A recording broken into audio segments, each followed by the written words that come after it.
جدير مديحي عالم العصر قائد، وبدر ظلام الجهل للجهل طارد. أرى مركبي نحوك طرف البلاغة، الذي شأوه في درك وصفك جائد. قدي مركبا حتما فيوضات ربنا، إذا جف عقلي أو إن الفكر جامد. وإن رمت ألفاظا لإظهار فضلكم، فخرت لي الألفاظ بل بعض ساجد. وإن رمت أوراقا أراها تنافست، بذا عرفت أقلام أنك سائد. مطمطم بحر العلم في قلبك السليم، حتى على ظهر العلا صرت قاعد. بهيم ليالي العلم صار كصبحة، لتبيانكم غرا وحتى الأساود.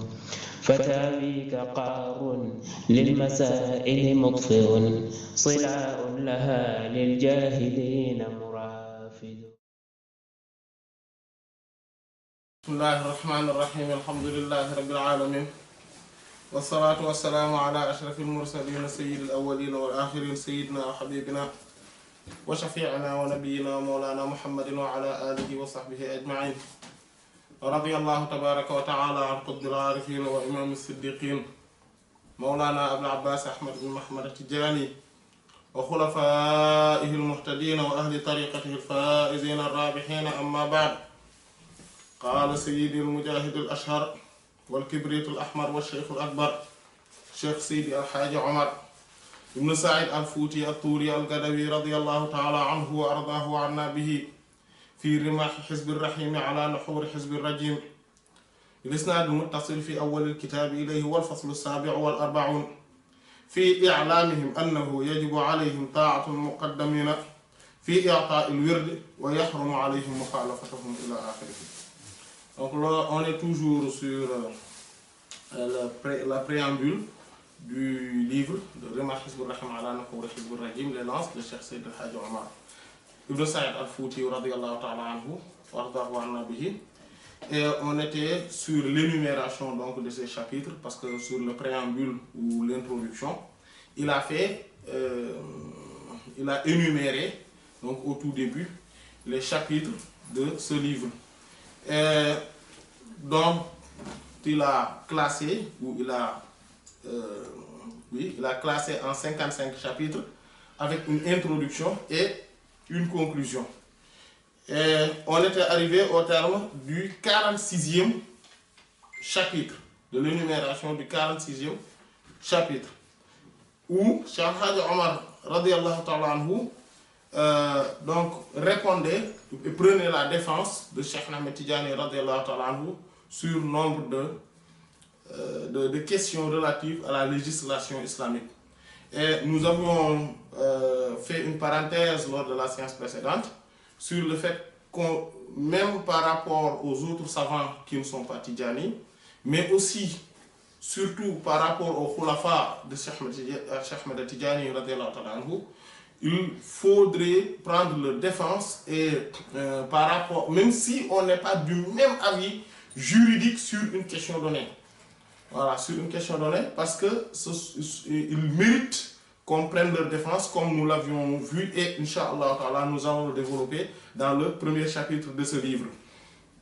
Et donc il dit wal faslu sabi'u wal arba'un. Bon, nous avions développé par rapport à cela et nous avions fait à peu près un exposé qui pourrait servir d'introduction pour les chapitres qui à venir. Dit wal fasl, le chapitre, donc sur l'énumération des chapitres, as-sabi'u wal arba'un, le 47e, donc c'est le chapitre numéro 47, le 47e chapitre. Il dit que je l'ai rédigé fi i'lamihim, pour les informer, donc pour enseigner aux frères, à les informer, annahu, qu'en effet, qu'en vérité, yajibu, il est impératif, il est obligatoire alayhim, sur eux, c'est un devoir pour eux, ta'atul muqaddamin, ta'at, le suivi, le fait d'être de suivre les al-muqaddamun. Les al-muqaddamun, ce sont les muqaddam, c'est-à-dire les lieutenants. Fi i'ta il-wird, donc les lieutenants, c'est-à-dire al-muqaddam, le mot muqaddam vient de qaddama. Qaddama qui signifie mettre en avant. Donc, il a ceux qui ont été mis en avant dans la tariqa, mais c'est pourquoi il dit fi i'ta il-wird pour l'octroi, fi i'ta, pour l'octroi, dans l'octroi al-wird, donc des oraisons, donc des zikrs de la tariqa. Donc, on parle du wird, mais le wird englobe toutes les lawazim, donc c'est-à-dire toutes les zikrs qui sont obligatoires dans la tariqa. Bien sûr, il y a aussi des zikrs qui ne sont pas obligatoires dans la tariqa, dont certains muqaddam ont des prérogatives et l'habilitation d'octroyer, de donner l'autorisation spéciale. Et il dit wa yahrumu, et il est illicite alayhim sur eux, parce que sur les frères, donc les disciples, mukhalafatuhum, de les contredire, c'est-à-dire de diverger avec eux. Mukhalafatuhum, de diverger avec eux. Dans ce chapitre, Cheikh Hadj Omar donc met en évidence un aspect extrêmement important, c'est-à-dire que le muqaddam, au moment où, étant donné qu'il est mis en avant, donc c'est le mot, il est élu, ou bien il est sélectionné lieutenant dans cette voie, il a des droits, étant un des héritiers de Cheikh Ahmed Tidjani, donc du prophète sallallahu alayhi wa sallam. Et à ce titre, il mérite un respect et un suivi. Voilà, quand on dit muqaddam cependant, qu'on doit suivre, il ne doit pas être à l'encontre des enseignements de Cheikh Ahmed Tidjani, parce que Cheikh Ahmed Tidjani, ou si vous voulez, on dit le prophète sallallahu alayhi wa sallam, est l'origine, al-asl. Donc il est l'origine, il est le fondement. Donc on ne peut pas suivre ce qu'on appelle al-fara, c'est-à-dire la ramification ou les branches, pour détruire la racine, le fondement. Ce n'est même pas logique. Donc on ne peut pas suivre un muqaddam qui va à l'encontre de quoi? De ce que Cheikh Ahmed Tidjani nous a légué comme enseignement. Et il est important, parce qu'on avait vu qu'il y avait, dans le chapitre 29, qu'il y avait ce qu'on appelle des khulafa, les khalifs, donc ce sont les vicaires. Et ces khalifs, donc ce sont les représentants suprêmes de Cheikh Ahmed Tidjani, et donc du prophète sallallahu alayhi wa sallam. Il y a ce qu'on appelle les muqaddam. Et parmi les muqaddam, donc le khalif, en fait, le khalif, il est exactement comme Cheikh Ahmed Tidjani, parce qu'il est son représentant. Il est son représentant, il est son reflet. Donc il est son prolongement. Et le système de taqdim, c'est-à-dire le fait de mettre, de placer des gens, c'est-à-dire, si on peut s'exprimer ainsi, on allait dire, c'est le système de décentralisation qui existe et une obligation matérielle. C'est-à-dire, matériellement, on ne peut faire que ça. On ne peut faire que ça. Parce que, exotériquement, Cheikh Ahmed Tidjani n'est pas partout dans l'espace et dans le temps. Exotériquement.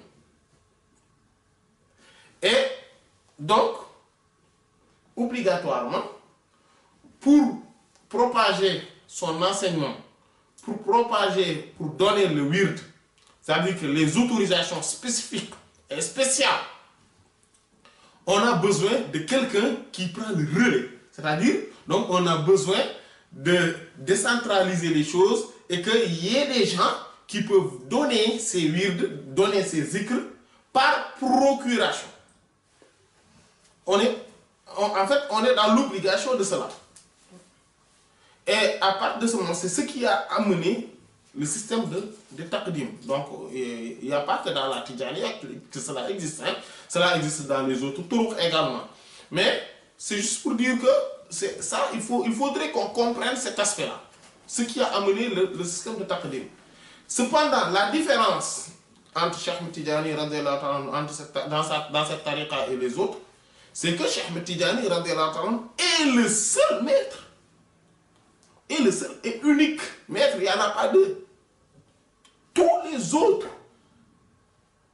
muqaddam ou khalif ne sont que des représentants, donc par procuration, ils donnent ce que Cheikh Ahmed Tidjani radiallahu ta'ala donne à ses disciples, mais qu'exotériquement. C'est juste un aspect extérieur.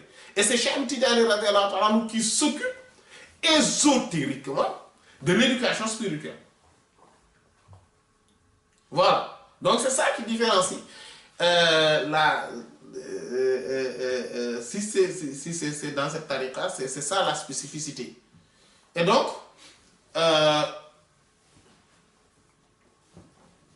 il est important que les muqaddam sachent cela. Et que les muqaddam, donc, on doit les obéir, vu qu'ils sont ceux qui nous mettent en relation avec Cheikh Ahmed Tidjani radiallahu ta'ala anhu exotériquement. C'est eux qui nous mettent en relation. Et donc, quand on donne un respect à un muqaddam, c'est parce qu'on respecte Cheikh Ahmed Tidjani radiallahu ta'ala anhu. Donc, ce n'est pas l'aspect, la forme, le muqaddam en tant que tel, mais c'est ce qu'il représente. C'est comme, si on peut s'exprimer ainsi, comme on dit tout le temps, on peut donner l'exemple de l'agent de l'État. Le président de la République ne peut pas être partout.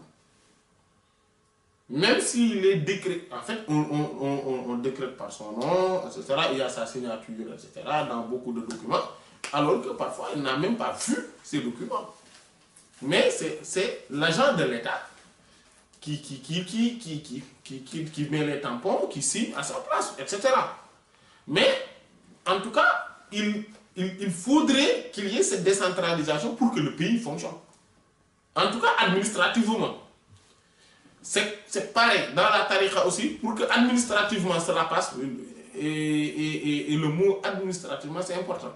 Pour que administrativement cela fonctionne, donc c'est-à-dire que c'est sur l'aspect extérieur, il faudrait des muqaddam. Maintenant, ces muqaddam ont aussi des conditions. On ne peut pas prendre n'importe qui et faire de lui un muqaddam. Il y a des minimums préalables. Et maintenant, ces minimums préalables, donc c'est la connaissance minimum des règles de la charia, surtout ce dont on a besoin tous les jours, la prière, et donc la tahara, hein, la prière, avoir une bonne aqidah, savoir un peu hein, de quoi s'agit-il. Hein, et avoir connaissance de ce dont on a besoin, en tout cas ce dont les disciples ont besoin pour connaître leur religion, de manière générale. Maintenant, dans cela aussi, il y a un minimum, mais aussi, donc le muqaddam est plus parfait, plus il avance, plus il a plus de connaissances dans ce domaine. Voilà.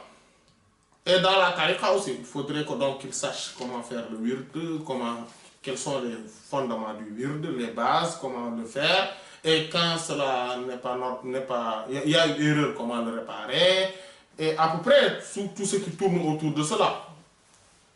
Voilà, de telle sorte qu'il puisse répondre aux questions des disciples. Voilà. Et les aider par rapport à cela. Ça, c'est le minimum. Maintenant, après tout cela, il y a aussi un bon comportement qu'il faut derrière. Quelqu'un de sociable, voilà. Il ne faudrait pas qu'il soit quelqu'un de méchant, de nerveux, de pas gentil, hein, etc. Il faut quand même qu'il essaie d'avoir un minimum de bon comportement. Voilà. Et là, maintenant, après, et sur ce point-là, tous ceux qui ont ces qualités pourraient être nommés muqaddam sans problème. Ce n'est pas quelque chose, ce n'est pas en fait une sanctification. Le muqaddam, le titre de muqaddam n'est pas quelque chose, une sanctification. Hein?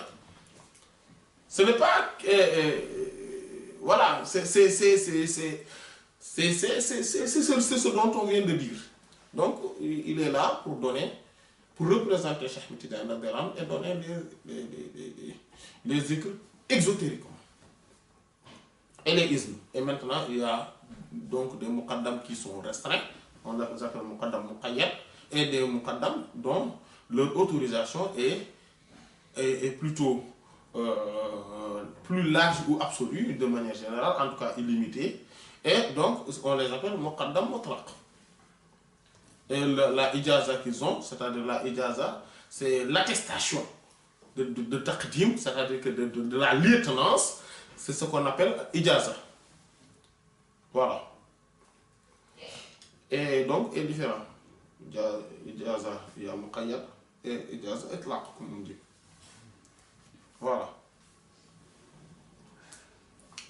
Et donc, le muqaddam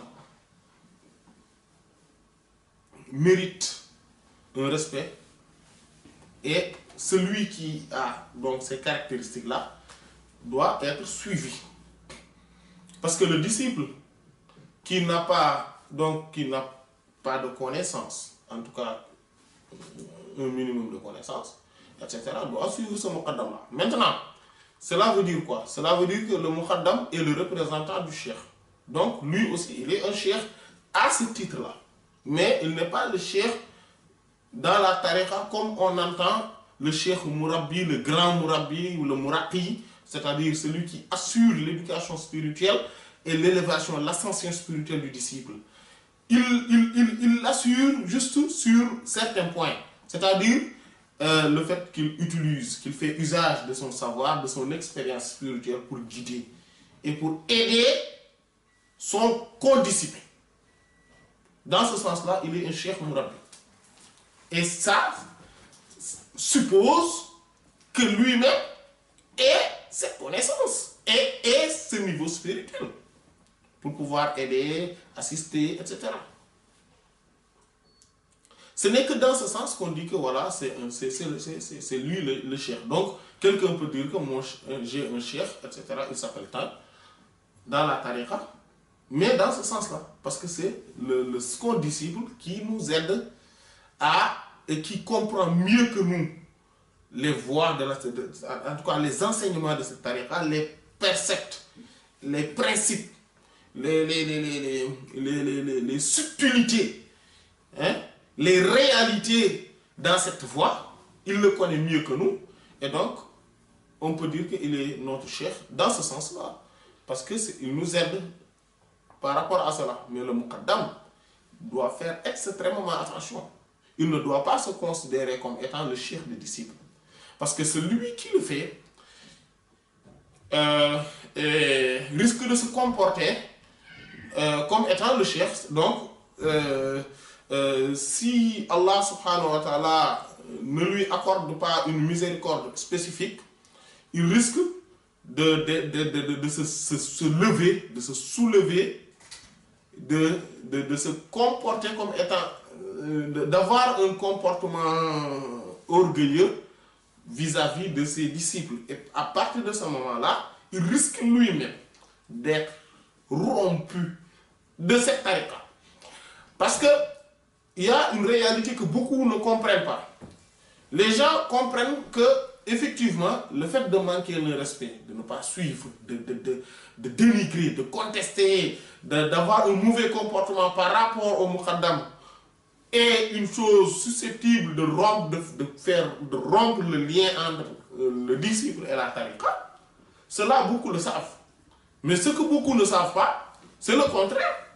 Si le muqaddam, lui, manque de respect et a un mauvais comportement vis-à-vis du disciple de Cheikh Tidiane radhiyallahu anhu, lui aussi, il risque d'être rompu de cette tariqa. Et c'est un aspect important, c'est un point extrêmement important. Voilà. Le muqaddam doit voir les disciples comme étant, en disant que ce sont les disciples de mon maître. Donc je me comporte. Et que le Cheikh Tidiane radhiyallahu anhu, le maître, m'a mis ici pour que je l'explique exotériquement ce qu'il ne peut pas savoir. Parce qu'il n'a pas le niveau spirituel de voir Cheikh Tidiane directement, de discuter avec lui, de lui poser les questions, etc. Donc Cheikh Tidiane m'a mis ici pour que je le représente. Donc il faudrait que je me comporte de la meilleure manière possible. Le fils du roi, si on te le donne pour que tu l'éduques, il faut éviter de te comporter comme étant son père. Parce que tu risques de se mal comporter par rapport à lui et d'avoir des retombées négatives, des punitions. Donc, c'est ça.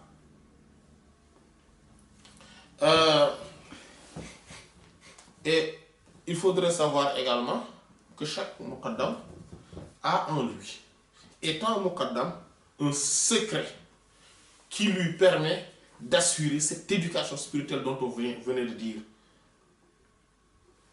Voilà. Mais dans le sens dont nous avons dit tout à l'heure. Et il faudrait bien savoir cela. Il y a une question qui vient souvent, et beaucoup ne peuvent pas distinguer cette question.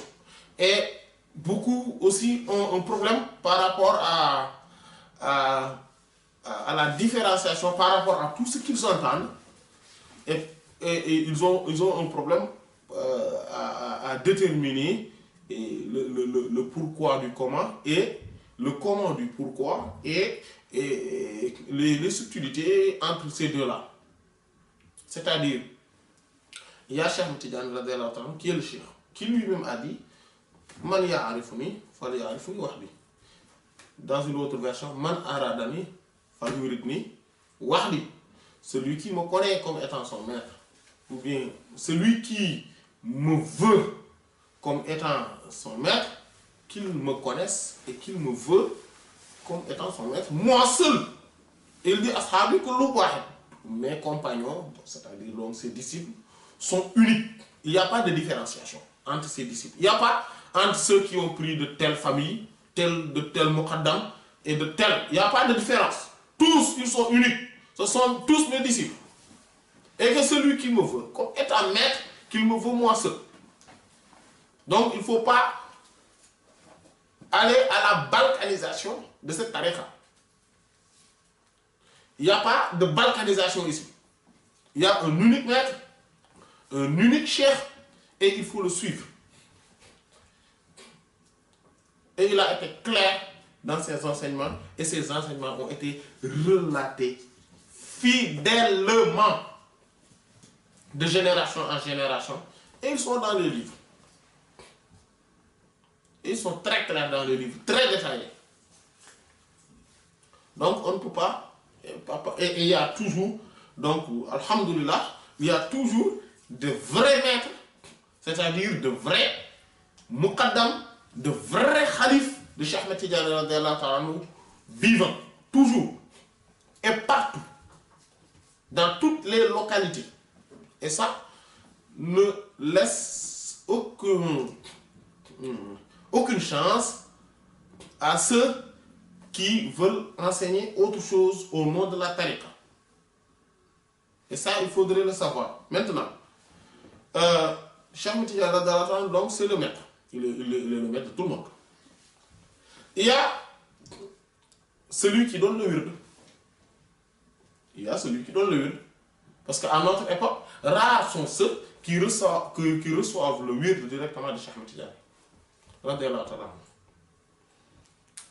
Mais on reçoit de quelqu'un qui lui a une ijaza, qui lui donc est muqaddam, et qui a reçu lui aussi cet taqdim de quelqu'un qui est authentique, etc. Et cette chaîne qui remonte jusqu'à Cheikh Ahmed Tidiane radhiyallahu ta'ala anhu wa radahu anna bihi. Et ceci, celui qui a pris de cette manière-là est exactement pareil à celui qui avait vécu à l'époque de Cheikh Ahmed Tidiane radhiyallahu anhu et qui l'a pris directement de lui. Ils sont pareils. Mais sous condition. Sous condition que le muqaddam qui donne soit quelqu'un d'éteint, d'anéanti en la personne et dans l'océan de Cheikh Ahmed Tidjani radhiyallahu ta'ala, donc qui lui voue un amour sincère et qui a réalisé l'extinction en la personne de Cheikh Ahmed Tidjani radhiyallahu ta'ala. Donc, quand il donne, Cheikh Ahmed Tidjani radhiyallahu ta'ala est là. Et le prophète sallallahu alayhi wa sallam est là et il donne. Et c'est pour cela qu'en fait, quelqu'un qui dit que oui, moi, Cheikh Ahmed Tidjani radhiyallahu ta'ala m'a donné le zikr directement, en fait, c'est pareil à celui qui dit que moi, c'est le Muqaddam tel qui m'a donné le wird. C'est pareil. Sauf que si, et seulement si, seulement si, ce Muqaddam est éteint, c'est-à-dire a réalisé le fana, l'extinction, en la personne de Cheikh Ahmed Tidjani. Sinon, il y a toujours cette barrière qui fait que les flux vont traverser les générations, donc, et qui vont arriver avec une moindre intensité par rapport à ceux qui ont directement pris de Cheikh Ahmed Tidjani radhiyallahu ta'ala. C'est pour cela que c'est là où c'est important le choix du Muqaddam. Mais à part ça, il n'y a pas, il y a aucune chose autre qui est importante pour le choix du Muqaddam. L'autre chose à savoir, donc, celui qui donne donc le wird. Lui, il est là que par procuration. Donc, il fait les choses au nom de Cheikh Ahmed Tidjani radhiyallahu anhu. Donc, il est un intermédiaire, mais un intermédiaire, comme il est éteint, en fait, il n'existe pas. Donc, c'est Cheikh Ahmed Tidjani radhiyallahu anhu qui est là. Si le disciple veut, il reste avec celui-là, ce maître-là, ce Muqaddam, et lui demande de l'aider dans son cheminement spirituel. Ce Muqaddam va l'aider par rapport à ses connaissances, par rapport aux autorisations spécifiques qu'il a, par rapport à ces flux qu'il a reçus de Cheikh Ahmed Tidjani radhiyallahu ta'ala, par rapport à son enseignement, par rapport à ses réalisations spirituelles. S'il veut, le disciple, s'il veut, il va avoir un autre cheikh à qui il fait plus confiance, il lui dit aide-moi par rapport donc à mon ascension ou mon évolution spirituelle dans la tariqa. S'il veut, il peut voir plusieurs cheikhs, mais sous condition qu'il voit en chacun la personne de Cheikh Ahmed Tidjani radhiyallahu ta'ala. S'il voit en chacun la personne de Cheikh Ahmed Tidjani radhiyallahu ta'ala, c'est bon. C'est-à-dire que c'est Cheikh Ahmed Tidjani radhiyallahu ta'ala. En fait, on voit un dans chacun et tout en un. C'est-à-dire Cheikh Ahmed Tidjani radhiyallahu dans chacun, mais tout dans un. C'est quoi? C'est quoi tout dans un? C'est-à-dire que en venant voir le Cheikh Yahya, je prends le wird de lui, ou je prends des bénéfices de lui. Je me dis quoi? Je prends, moi, je vois Cheikh Ahmed Tidjani radhiyallahu ta'ala, parce que c'est lui qui est le secret qui émane de lui et qui se manifeste à moi. Tout mon comportement par rapport à lui, je le ferai vis-à-vis de Cheikh Ahmed Tidjani radhiyallahu ta'ala. C'est pas lui. Lui, il est juste l'intermédiaire exotérique. Je viens voir Cheikh Abou Bakr. Lui aussi, je fais pareil avec lui. En fait, j'ai une relation privilégiée avec beaucoup de cheikhs. En fait, je n'ai qu'une relation privilégiée avec un seul cheikh. C'est Cheikh Ahmed Tidjani radhiyallahu ta'ala, qui est encore là et qui se manifeste à travers ses disciples dans toutes les localités et dans toutes les époques. Si on comprend cela, on se repose. Ça, c'est le terme. Voilà, on l'emprunte. Si on comprend cela, on se repose. En fait, on n'a plus de problème. Seuls ceux qui n'ont pas compris cet aspect-là ont beaucoup de problèmes. Beaucoup de problèmes. Et c'est de là d'où viennent les discordes, les dissensions, la balkanisation. Chacun se prend comme étant oui, moi je suis disciple de tel et je suis fier d'être disciple de tel. Alors que s'il était disciple de Cheikh Ahmed Tidiane de la fier d'être son disciple, ce serait mieux. Parce que quiconque, quelles que soient ces personnes-là dont on pourrait se réclamer, lui ne peut être que disciple de Cheikh Ahmed Tidiane. Pourquoi chercher un intermédiaire, surtout par rapport à une personne que je ne vois pas, on n'est pas contemporain? Surtout si c'est ça. Pourquoi chercher cette différence alors que je peux m'affilier directement à Cheikh Ahmed Tidiane? Pourquoi? Et prendre les fruits de tous ces khulafas en même temps. En fait, ça c'est l'attitude des malins, des éveillés. Les autres vont se limiter à un seul flux, à une seule branche. Et après, ils auraient beaucoup perdu. Même exotériquement, c'est pour cela que même dans la tariqa, on n'interdit pas qu'on puisse apprendre les sciences exotériques de la part d'autres maîtres. Parce que la science est large. Personne ne peut prétendre avoir cette monopolie. S'il y a une seule personne qui a la monopolie de la science, c'est bien une seule personne. Et il n'y a pas deux. Il s'agit du prophète Mohammed sallallahu alayhi wa sallam. Ah oui. Quelqu'un qui se dit que moi, tout ce qui ne vient pas de Cheikh Tidiane comme science, je ne le prends pas. Mais il risque de ne pas savoir beaucoup de choses, tout simplement. Il risque en tout cas de laisser passer beaucoup de sciences. Et c'est pas... Je donnais l'exemple de Cheikh Tidiane pour aller à l'ultime. C'est-à-dire que pour être voilà, au sommet de l'exemple. Voilà. Parmi les tabi'in, même les tabi'in qui ont vécu avec les compagnons qui ont vécu avec les prophètes sallallahu alayhi wa sallam, donc, qui ont vécu avec le prophète sallallahu alayhi wa sallam directement et ont puisé de l'océan de sa science jusqu'à être prêts, même ceux-là ne se limitaient pas à un seul cheikh. C'est vrai, ils étaient toujours avec un parmi eux, le plus souvent, mais ils ne se limitaient pas qu'à eux, en tout cas en ce qui concerne le fait de prendre la science. Donc ça, et d'ailleurs, ce n'est pas une condition de la tariqa.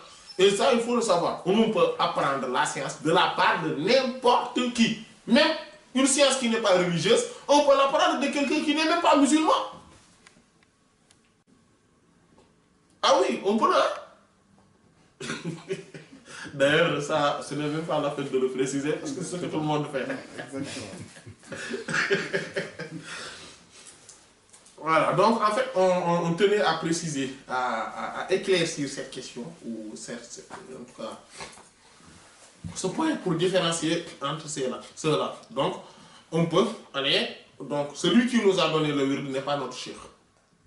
Celui, le maître qui nous aide dans l'éducation spirituelle n'est pas notre cheikh.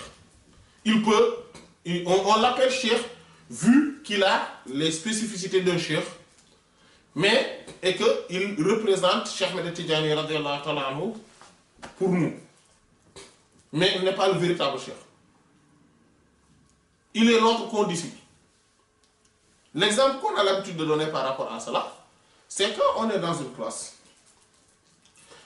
et il y a des élèves qui sont plus intelligents, donc et qui ont assisté à tous les cours. Et donc, ils ont pris toutes les notes et ils ont tout, donc ils n'ont rien sauté de ce que le professeur a enseigné. Et ils ont tout compris. D'autres comprennent certaines choses, mais il y a des choses qu'ils ne vont pas comprendre. D'autres comprennent que ce qu'ils ont assisté, et il y a d'autres choses qu'ils... Parce que comme ils n'étaient pas là, donc ils n'étaient pas là le jour tel, donc ils n'ont pas suivi le cours, donc ils ne comprennent pas cela, et ils n'ont pas connaissance de cela. Moi, quand je viens dans cette classe, je suis en retard. Je suis en retard, largement en retard. Je viens, j'arrive, je suis dans la classe, mais je vois un camarade de classe et qui va me prêter ses polycopes ou ses notes. Je le recopie et je lui demande explication. Il m'explique. Ce n'est pas pour ça qu'il est mon professeur. On a tous le même professeur. L'exemple de ce camarade de classe-là, ce sont les Muqaddam et les Khulafa. Et le professeur est unique dans cette classe qui est la Tariqa Tidjaniya, et il s'agit de bien et bel et bien de Cheikh Ahmed Tidjani. Si cela est clair, parce que cela doit être clair. Si cela est clair, tout est clair. Tout est clair. Il dit Al-Faslu Thaminu wal Arba'un. Le chapitre 48 dit, je l'ai rédigé, fi i'lami pour informer al-muqaddamin au muqaddam, donc au lieutenant, al-ma'zounina qui ont été autorisés, fi i'ta il wird dans l'octroi du wird, iznan, mais d'une autorisation sahihan authentique, que ça soit clair. Hein? Ce n'est pas parce que parfois on voit des gens qui ont eu leur titre de Muqaddam par complaisance, par clientélisme, et certains même l'ont reçu par marchandage. Il y en a des gens qui vendent les ijazas. Qu'Allah nous préserve. Oui. Et ils se disent que oui, nous, on est des Muqaddam, tout ça, on a notre ijaza depuis tabarakallah. Alors qu'en réalité, ils ont acheté la ijaza. Cela est même raisonnablement. Même lui-même doit savoir qu'il n'a pas d'ijaza. Qu'Allah nous préserve. Voilà. Parfois aussi, le problème se trouve de l'origine, c'est-à-dire le Muqaddam même lui-même qui a donné, en fait lui-même, comme lui-même il n'est pas un Muqaddam en fait, parce que il a fait des choses qui font qu'on lui a retiré son titre de Muqaddam, parce qu'il y a des choses, si on le fait, on nous retire le titre de Muqaddam, et ça tout le monde est pareil, comme Cheikh Ahmed Tidjani lui-même l'a dit. Cheikh Mohamed Al-Ghali a dit à Cheikh Omar Fouti dans l'Ijaza qu'il lui a fait, lui dit attention, il y a ces conditions-là, si toi-même tu ne respectes cela, on retire l'autorisation. Et ça, il faut que tout le monde sache cela. Ce n'est pas parce que je suis fils de tel, ou que j'habite à tel lieu, ou que j'ai fréquenté tel maître, que cela, que j'échappe à cela. Hein. Quiconque qui ne respecte pas les conditions, parce que les conditions sont pour la tariqa, ce ne sont même pas pour Cheikh Ahmed Tidjani. Ce sont les règles, les lois sont là. Les lois, ce n'est pas pour le président de la République. Le président de la République lui-même, s'il ne peut pas déroger à certaines règles, à certaines lois fondamentales de la Constitution. Ça, il faut que cela soit clair. Cheikh Ahmed Tidjani, le prophète sallallahu alayhi wa sallam lui a donné cette tariqa avec ses conditions.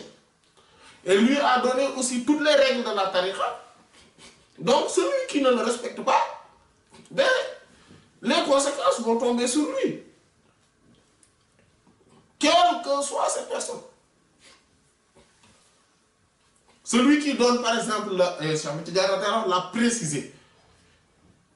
Ça y est dans le Jawahirul Ma'ani, etc. C'est Cheikh Mohamed Al-Fouti l'a dit également. Et que c'est Cheikh Mohamed Ghali lui a dit pareil. Et etc. Dans tous les livres de la tariqa aussi, c'est comme ça. Celui qui donne par exemple le Muqaddam, c'est pour dire un cas qui pourrait rompre le Muqaddam même de la tariqa. C'est le muqaddam qui lui donne la tariqa à quelqu'un, sans lui donner les conditions, en tout cas au minimum les 3 conditions fondamentales, lui-même, on lui a retiré son izn. Non seulement on lui a retiré son autorisation de donner le wird, mais on lui a retiré même son autorisation lui-même de faire le wird. C'est-à-dire que lui-même, pour devenir disciple tidjani, il doit aller reprendre le wird. Et cela, il faut faire attention, quelle que soit la famille où on est né. De toute façon, ça n'a pas d'importance dans cette tariqa. La famille où on est né, ça n'a aucune, mais strictement aucune importance. Et ça, il faut que cela soit clair. Quel que soit qui on est. C'est comme ça, ce sont les règles. Et c'est pour tout le monde. Tout le monde est soumis à ces règles. Et on ne déroge pas. C'est la loi. Voilà. Et donc, il y a aussi donc, certaines choses, certaines hautes trahisons de la tariqa de Cheikh Tidjani radiyallahu ta'ala anhu. Ou bien quelqu'un qui fait la ziyara interdite. Cette forme de ziyara interdite, même s'il était le grand muqaddam, etc. Mais il est rompu. Il est rompu. Etc. Celui qui mélange le wird à un autre wird, s'il était le grand muqaddam connu du pays, etc. Mais il est rompu. Voilà. C'est la loi. Un éveillé qui voit cela, il y a des paroles aussi qui sont extrêmement graves. Celui qui les professe va être rompu. Hein. Et celui qui manque de respect aux autres khulafa de la Tidjaniya, c'est pour cela que c'est là où se trouve la gravité de cette balkanisation, ou de cette dissension, discorde, tiraillement, mais qui n'a pas lieu d'être. C'est là où se trouve le problème. Parce que si on manque de respect à un khalif, vrai khalif, de Cheikh Tidjani radiyallahu ta'ala anhu, mais on est rompu de la tariqa. C'est-à-dire que l'autre khalif ne va pas. Le khalif pour lequel c'est-à-dire qu'au nom duquel on a la haine ou le mauvais comportement par rapport à un autre khalif, ce khalif-là ne va pas nous défendre. Il faut le savoir. Ils sont tous dans un même corps. Ils sont des alliés, eux. C'est celui qui est contre eux parmi eux qui sort de cette alliance, de ce partenariat. C'est celui-là qui sort de cette collaboration. C'est lui qui sort. Donc il faut faire très attention par rapport à cela. Et même ce n'est même pas que dans la tariqa, même dans la religion de manière générale. Ce n'est pas parce qu'on aime Cheikh Tidjani qu'on a le droit de dire du mal sur Sir Abdul Qadir Jilani ou sur Sir Abou Hassan al-Shazili ou quelqu'un d'autre. C'est une condition sine qua non dans cette tariqa, c'est le respect strict et l'amour envers tous les maîtres de l'islam, envers tous les awliya, tous les saints. Maintenant, c'est Cheikh Tidjani qui est notre maître. Voilà. On les aime tous, mais parmi eux, on a choisi notre maître. Allah subhanahu wa ta'ala nous a favorisé de nous donner ce maître, ce pôle caché, ce sceau des saints, ce soufre rouge. Cheikh Ahmed Tidjani radiyallahu ta'ala.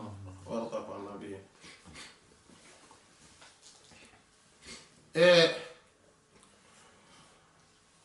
donc, le izn doit être authentique. Donc, il dit que, donc j'ai rédigé ce chapitre pour informer aux muqaddam, les lieutenants qui ont reçu l'autorisation d'octroyer le wird d'une autorisation authentique mimman, de la part de celui dont le haut a aussi reçu al-izn, l'autorisation, al-sahih, authentique, an shaykhihi, qui l'a pris de son maître al-ma'zoun, qui lui aussi a reçu l'autorisation, bit talqin, de la transmission,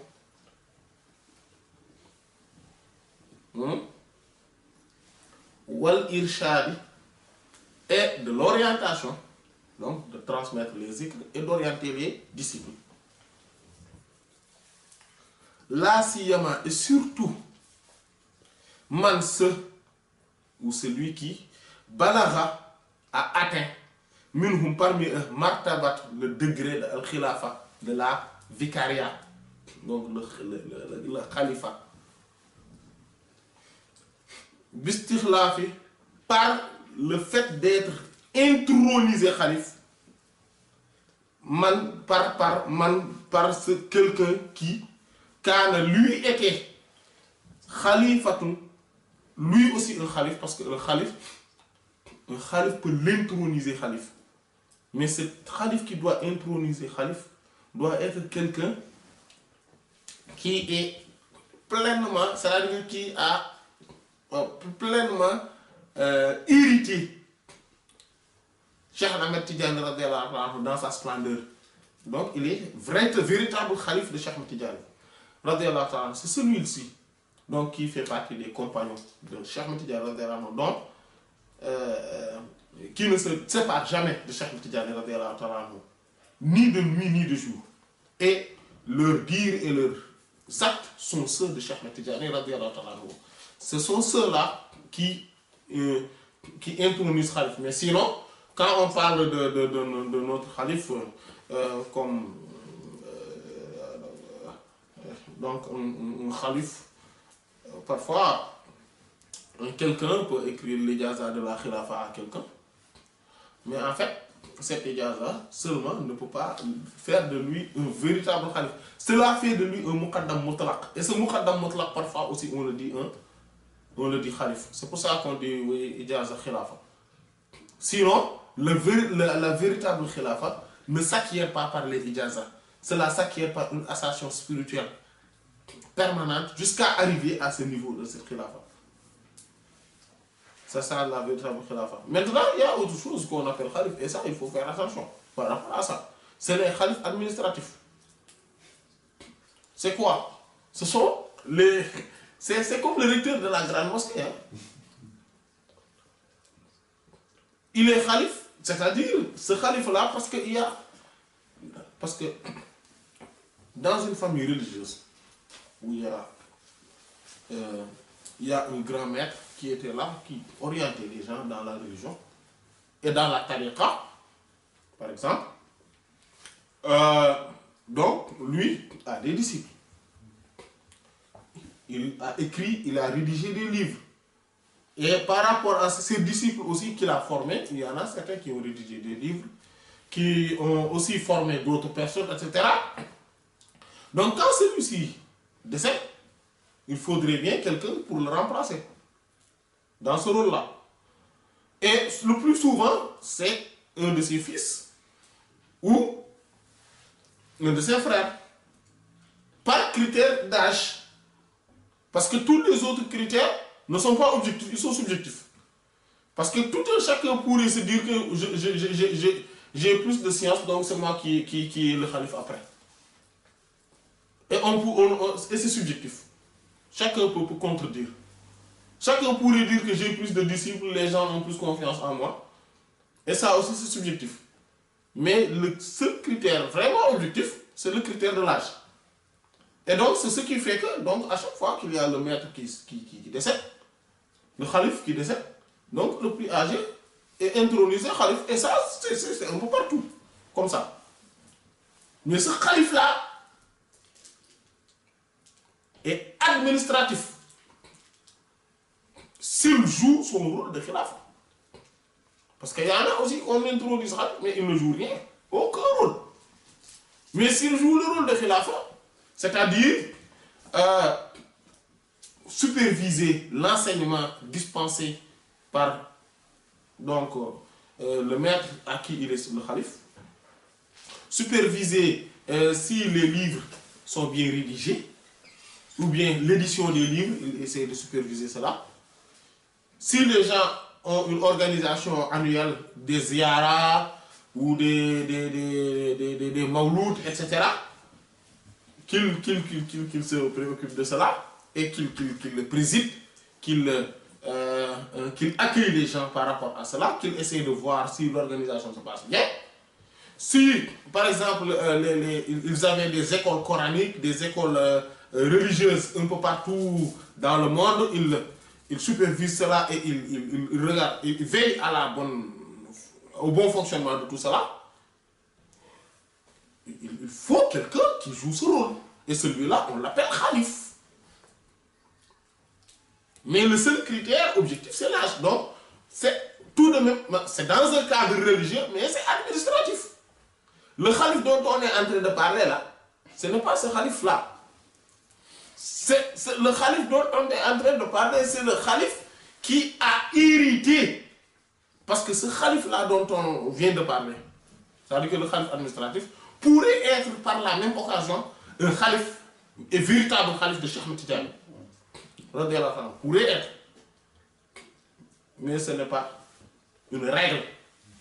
Cela peut être comme ça, comme cela peut ne pas l'être. Voilà. Et donc, il faut différencier ces khalifs-là. Et maintenant, le khalif d'un khalif, il s'appelle Muqaddam. Le khalif d'un khalif, il s'appelle Muqaddam. Maintenant, le khalif du véritable khalif, parce qu'il y a différence des khalifs, il y a des différences. On ne veut pas entrer dans ce détail-là, mais il y a une différence de khalif.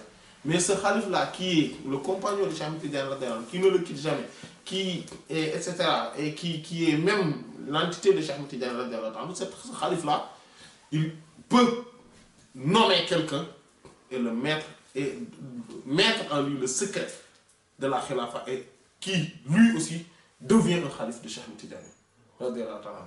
Et c'est celui-ci, il dit, je précise au Muqaddam, donc par rapport à ce khalif-là, qu'en réalité, la Bouddha, il est impératif, li kulli man yad'u. Donc il dit que je précise au khalif, au Muqaddam, mais également je précise au khalif. Je les informe d'une chose qui est importante. C'est quoi? Il dit qu'en réalité, il est impératif à quiconque, à quiconque, yad'u, appelle les gens, donc c'est-à-dire est un prédicateur, ilallah, vers Allah, wakana, et qui est sadiqan, sincère, fi da'wahu, dans sa prédication.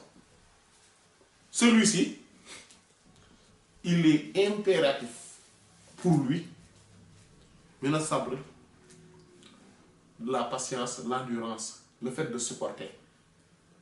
Ala isaati, aux méfaits ou aux malveillances, ikhwanihi, de ses frères de tariqa ou de ses frères dans la religion. Donc il est impératif à un muqaddam, donc, et surtout au khalif, au khulafa, d'être quoi? D'être patient, endurant, et de supporter les malveillances, les mauvais comportements, parce qu'ils ne connaissent pas en fait. Les disciples, là, les petits disciples, bon, entre guillemets, il n'y a pas de petits disciples. Ils ne savent pas. Ils ont juste leur intention. Donc, ils ignorent beaucoup de choses. Donc, dans leur comportement, dans leurs propos, dans leur façon de faire, ils ne savent même pas les adapter. En fait, les convenances, les règles de bienséance, ils ne le connaissent même pas. Donc, ils peuvent se comporter n'importe comment. Donc, c'est à lui d'être patient, endurant, de supporter leur malveillance, certains propos, etc. et essayer de les orienter. Voilà. Cela n'empêche pas qu'ils puissent cadrer s'il le faut les choses et les gens s'il le faut. Mais qu'ils soient quand même endurants, patients et supporter leur malveillance. Kama, comme Sabara a été patient et endurant, man ceux qui étaient avant lui, parmi les prédicateurs. Il Allah envers Allah Ta'ala, exact soit-il, Hina, au moment où vous, ils ont été lésés, où ils ont donc ils ont reçu un mauvais comportement de la part des gens. Donc c'est ça, c'est lui qui appelle les gens vers Allah. Le Muqaddam, il a ce rôle-là, c'est comme s'il nous dit que, attention, vous Muqaddam, vous n'êtes pas Muqaddam pour rester dans votre coin et dire que je suis Muqaddam. Il faut participer activement dans l'essor de l'islam et de la tariqa. Oui. Sinon, ce rôle-là, c'est pourquoi? Ce n'est pas pour rester dans son coin. Ce n'est pas pour dire je suis Muqaddam. Il faut me respecter. Je suis quelqu'un. De toute façon, il est impératif aussi de savoir, surtout les Muqaddam doivent savoir cela, ils ne sont pas meilleurs que les disciples. En fait, les disciples, entre guillemets, parce qu'eux aussi sont des disciples. Mais ils ne sont pas meilleurs que ceux qui ne sont pas Muqaddam. Le fait qu'ils soient meilleurs n'est pas déterminé par la ijaza. Il n'y a aucune, d'ailleurs, aucun cheikh ne l'a jamais dit, et aucun éveillé ne l'a jamais conçu. Le fait, ce qui fait qu'on est meilleur à un autre ne réside pas sur le papier qu'on écrit que Mouchetel est Muqaddam. Et ne réside pas non plus sur la nomination du Muqaddam. Cela réside sur la crainte révérentielle, à taqwa, sur la foi, sur la science et les connaissances, sur le bon comportement, sur l'application et l'imitation stricte, limitation L', sur l'imitation stricte de la sunna du prophète sallallahu alayhi wa sallam. C'est là où se trouve le fait qu'on est meilleur ou pas. Donc le Muqaddam n'est pas meilleur que celui qui ne l'est pas. Il faut faire extrêmement attention par rapport à cela. Il a juste par contre un rôle donc d'intérimaire ou plutôt on avait dit tout à l'heure ce mot-là. C'est le mot qu'on disait tout à l'heure. Préparateur. Hein? Non, celui qui joue le rôle le relais. Vicaire. Hein? Vicaire. Non. Le mot de... Lieutenant. Représentant. Oui, non, il y a celui qui joue le rôle par procuration. Voilà. Il a juste ce rôle de procuration, donc. Et c'est ça qui est spécifique en lui. C'est ce rôle-là qui est spécifique en lui. Donc, il a un secret par rapport à cela. Donc, c'est une distinction. Mais cela ne signifie pas une supériorité absolue. Et donc, ce qui fait que quoi? Ce qui fait que le Muqaddam, quand il sait cela, s'il prend connaissance de cette réalité, il doit savoir qu'il a plus de responsabilité. Ça, par contre, il a plus de responsabilité par rapport à celui qui n'est pas Muqaddam. Mais il n'est pas meilleur, obligatoirement. Le meilleur, c'est celui qui craint le plus Allah. C'est celui qui a essayé de plus connaître ce qui apporte la satisfaction et l'agrément d'Allah et de s'y conformer. C'est celui qui a plus d'amour envers Allah, envers son prophète, sallallahu alayhi wa sallam, envers Cheikh Ahmed Tidiane, envers tous les saints. C'est celui qui se comporte de la meilleure des manières, celui qui a le meilleur des comportements. C'est celui-là qui est le meilleur. C'est pour cela que il est possible que quelqu'un n'ait jamais reçu de titre de Muqaddam, mais spirituellement, il réalise une ascension qui fait de lui un khalife. et pourtant qu'il n'a jamais reçu de titre de Muqaddam. Cheikh Hadj Omar Al-Fouti, l'auteur de ce livre, avait reçu une ijaza restreinte de la part de Sidi Mohamed Ghali Abu Talib. Donc, muqayyad. Il y a une ijaza muqayyad. Même sur même le Hizbul Bahr, il n'avait pas l'autorisation. Mais il a eu cette ascension qui a fait de lui un khalife directement.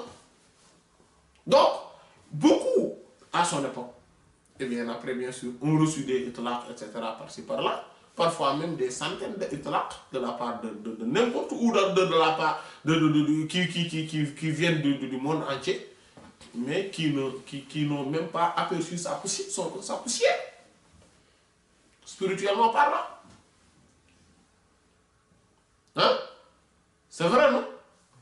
Voilà. L'ascension, cela ne dépend pas de ça. Cela ne dépend pas de ça. Surtout à notre époque, où le titre de Muqaddam, en fait, n'est que... Comment je disais? Hein? Il y a un terme que j'utilisais souvent. Complaisance. Non, c'est quand on prend, on dit le président... Il y a le vrai président de l'association, mais parfois honorifique. Honorifique. En notre époque, mais le titre de tel, c'est un Muqaddam, mais cela ne veut strictement rien dire. Mais strictement rien dire. Cela ne veut pas dire que c'est un modèle. Cela ne veut pas dire que c'est un savant. Cela ne veut pas dire que c'est quelqu'un qui crée Allah. Cela ne veut strictement mais rien dire. Donc, il ne faut pas se gonfler parce qu'on a eu une ijaza par-ci par-là. Ou des ijazas par-ci par-là. Mais, cependant, quand on reçoit cela, on a par contre des obligations et qui ne vont pas. Des obligations. Parmi cela, il faut être patient. Il faut avoir un bon comportement par rapport aux gens. Il faut être sociable. C'est-à-dire qu'il faut voir ce qui ne va pas et essayer de jouer un rôle un rôle comment ça s'appelle? Correcteur. Hein? Correcteur. Oui, de correcteur, D'y remédier, quoi. Voilà.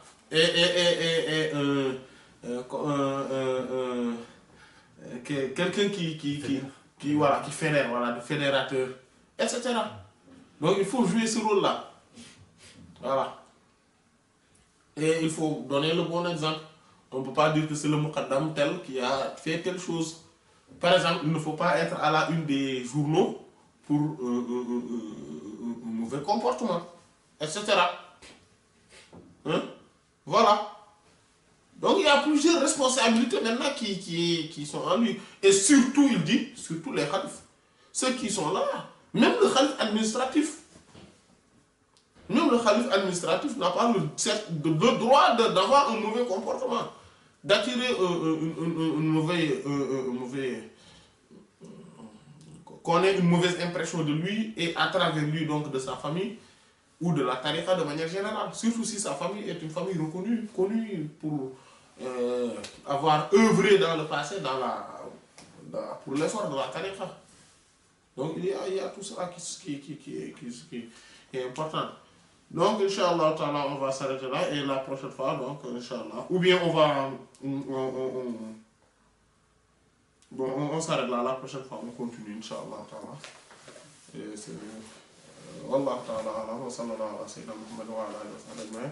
سبحان ربك رب العزة عما يصفون وسلام على المرسلين ولله وفيض الكتم نورا أحاطكم ويسقيك أنوارا وعمت أماجد وأسراره تسري كليث لفرهد على روحك الأصفى وظلت مكائد فما كثرت إلا عليك مدائحي وما حسنت إلا عليك المحامد وما لي بقول فيك إلا شهدته شهادة حق ليس فيه زوائد بل اسمك عنوان العلا فيك خالد محمد أنت المصطفى أنت عابد